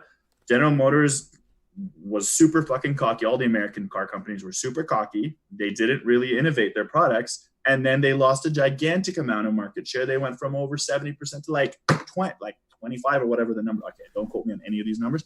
But they lost a gigantic market share because the market voted with their dollar. Like, we want cheaper, more reliable, better cars. And they got it. Right. Well, this is what I mean. Labor vouchers would work exactly the same. I mean, if you're buying product, if you're buying stuff at the store and you still have those barcodes to scan, like it would work the exact same way, except no one would be accumulating it at the end. So you'd still be able to. You'd still have those same signals. You'd still have those same signals of who wants what. And again, you could also, because it's democratic, you could also say, well, actually, this product isn't around. We want to make this thing happen. So you can just decide democratically to put resources and labor towards making that happen. But again, like that brings me back to the efficiency discussion, where how on earth can you vote on everything? People don't even vote right now. Like, it's not something that, like, the information asymmetry between what the people want and what the producers like intend to produce is quite like it just, how do you get that information from one point to another? And yes, you can vote with your labor voucher, but then that doesn't solve the investment problem. What is the incentive to innovate in that scenario? The incentive I mean, you would just do it for the sake of making your life easier. Like you'd start. People have done calculations that say a socialist economy that just if you just took capitalism now and let's say you voted in socialism and workers controlled everything and it was totally democratic, the economy. They estimate now that cutting out all the bullshit jobs and the paper pushing and the middlemen, we would take the average work day would go straight down to 4 hours a day, because you wouldn't have random useless jobs like you have now. And then so as for the voting thing, yeah, it's true, you can't vote on every little thing, but we've also been conditioned that way. We've been conditioned to have no control over our lives. Back in the day, before the state really, and before feudalism, every decision of the tribe, of the community was well, actually no, the decisions were made, but people you would just know the rules ahead of time, and so generally there wouldn't have to be all that much deciding. Except for maybe in the first few stages, you would have to vote on everything to figure out the rules of the society, and you'd have different experiments on how that would go. But once people that's what governments are. Sorry, yeah. So governments are. People voted on the rules of society, and government set those rules. Right, except it's done in such a way that the will of the people somehow doesn't come across. Like, we don't get those. Like, for example, Trudeau promised to change the electoral system. Did that happen? No, because it would affect his party negatively, and that's just the way it is. And we'll never get. You can go ahead. Yeah, I mean, in the States, I think that it's interesting, like that you touched on that topic, because like a big problem is lobbying. So I mean, one of the things I learned from my ethics professor is that if the will of the people, like the policy people want, isn't typically passed, it's the will of those with the money. So people who lobby get their policies get their policies ratified or officiated, whatever. Their policies become law at a something on the order. I think it's like 2.5 times, 3 times more at that kind of increase in rate. I'm sorry. I agree with you and I we are standing on common ground. But I would agree that just is capitalism. It can't exist any other way. There's no distinction between capitalism in some ethereal, imagined sense and crony capitalism. It's just the way it's naturally, inevitably going to evolve. Well, I mean, there are benefits to lobbying. The regulators, the people who make laws, they don't really know. Like, how the fuck would Joe Schmo working in a mid-level job in government, writing policy on mining, know anything about mining? Maybe he knows a little bit about it, but the professionals know a lot more. Now, the problem is that if you, as a company, say, I'll invest $10 million in lobbying and then get $100 million in value because like tax cuts or whatever, that's an easy deal in their head. But I mean, I don't have a solution to this one. This is a part of capitalism that I think is a problem. And at the beginning of this, I acknowledge that capitalism in its modern incarnation is broken. Quick plug for my professor's book, Reimagining Capitalism. in A World on Fire, this book actually has like a lot of tangible, actionable recommendations to improve capitalism. We can get into those. I'm not the writer. It's not my forte, but I think that there are mechanisms that we can follow. There are strategies we can follow that can support what we want. So the one insight from that book that I'm going to pull is rewiring finance. And the reason I specifically wanted to pull this insight out of that book is because it's, as you described, that people own the means of production in a socialist society, but right now the money dictates things in a capitalist society. And if we fundamentally rewire our finance and say, investors, it's not just about maximizing profits. It's also about maximizing societal value or minimizing environmental harm, in minimizing environmental harm while making a profit. I think that could be one of the cornerstones. It's our investor community, the financiers who own the money. I think that they have a lot more say in this, and we're seeing them step up in a really, really serious way. The example given in the book is the person, the head honcho of the Japanese sovereign wealth fund put forth a lot of like a whole ESG kind of index, like all these companies that do good for the environment, sustainability, governance, all this. And he created an index for these companies and said, we are investing 12% of our trillions and trillions of yen into this because these are better companies. And so there's this trend, and he came and actually talked in our class, and I got to meet him, and charming gentleman. But there are ways to reimagine capitalism to get to where we both want to go. All right, I'll just respond to that, and then I'll let you have the final word. So I guess my take would be that that's a pipe dream. That could work on a small scale, but the trends of capitalism still require the very same coercive kind of mechanisms are at play that from way back when Marx wrote Capital. They're still always going to be the same. No matter what tools and tricks you throw at it, you still at the end of the day have to out compete your competitors. You're going for a monopoly, and that drives you to drive the cost of labor down lower and lower and lower, to the point where your profitability, your rate of profit, is so low that there's nowhere to reinvest. You get a crisis of overaccumulation, which is what we have now. There's too much debt, interest rates are too low, and you end up in a final crisis, and the system is going to implode either into barbarism or socialism. And I think socialism is the better answer, but I don't think that capitalism can survive this crisis. I will let you prove me wrong with the last word. Go for it. When I started this discussion, I said that capitalism in its current incarnation is a death cult. And I meant that hyperbolically, but I'm following your train of thought, saying that this system, the way it's going, is doomed to implode. Couldn't agree more. But a lot of modern economists agree too. We need to make some changes. I think that the changes. So you would propose a radical system level changes. I would propose more incremental changes, just because you don't want to shock the system, because it's not good when the system has any shocks. Look at the coronavirus, 40% annualized GDP drop. I think that there are things that the current incentives that our systems have led us to this point. I think that we need to fundamentally rethink the incentives in capitalism in order to prevent that outcome. For example, right now we incentivize companies to accumulate capital because you can depreciate that, so that lowers your tax burden. We don't incentivize them to hire people and to hire them for higher wages. That's just the way we've structured things.